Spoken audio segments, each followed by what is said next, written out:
Right, so now we're going to do some converting. We're converting units of measure from one unit to another. So here we want to actually convert centimeters to meters, right?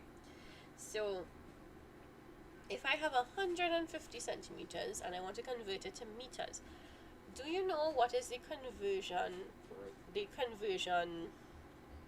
units to convert from centimeters to meters? Do you know how much units of centimeters make a meter?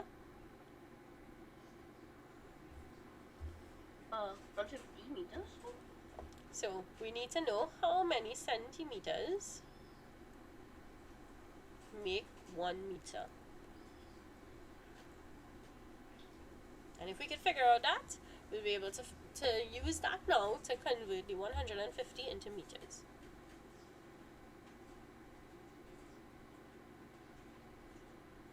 So think about it.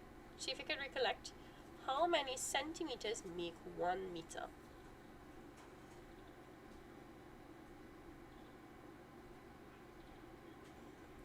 So a meter rule is equivalent to 100 centimeters, right?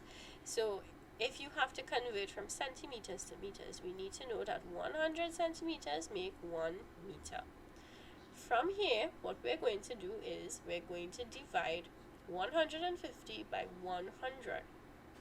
When we divide 150 by 100, we're going to get, in this case, you're going to have some remainder, so you're going to have to write that piece as a fraction, but you'll be able to convert the centimeters into meters. So let's divide 150 by 100.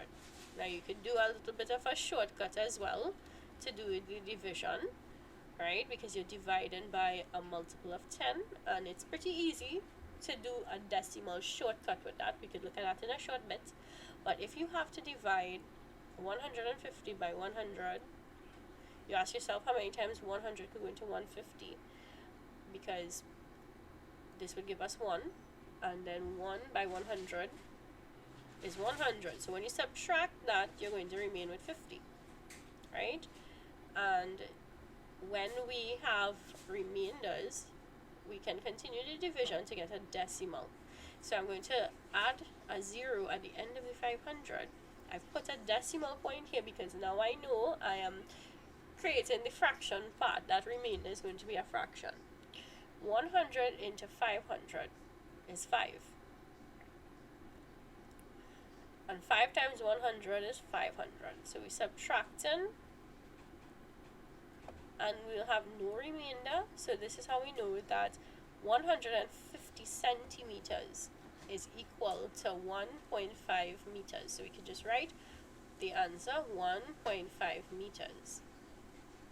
Now, we could also write it as a fraction, because 0.5 is the same as a half. So we could write 1.5 meters, because it did not specify if they want it as a fraction or as a decimal.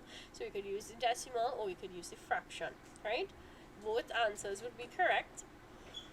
Now, as I mentioned before, there's a decimal shortcut, right? So if we wanted to divide 150 by 100, a little shortcut to do this division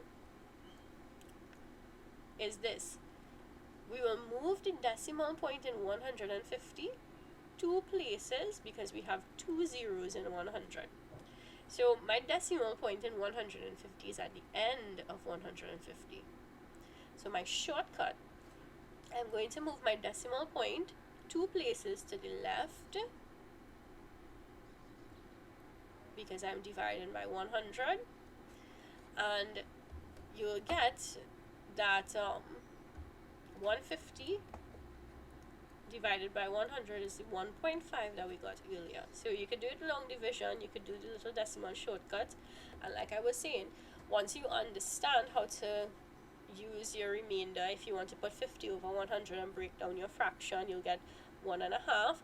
Or if you know that 0.5 as a fraction is a half, you could just write it as a fraction as well. So you could use either representation for the 1.5 or the 1.5, but this is how you would get your answer for converting centimeters into meters, right?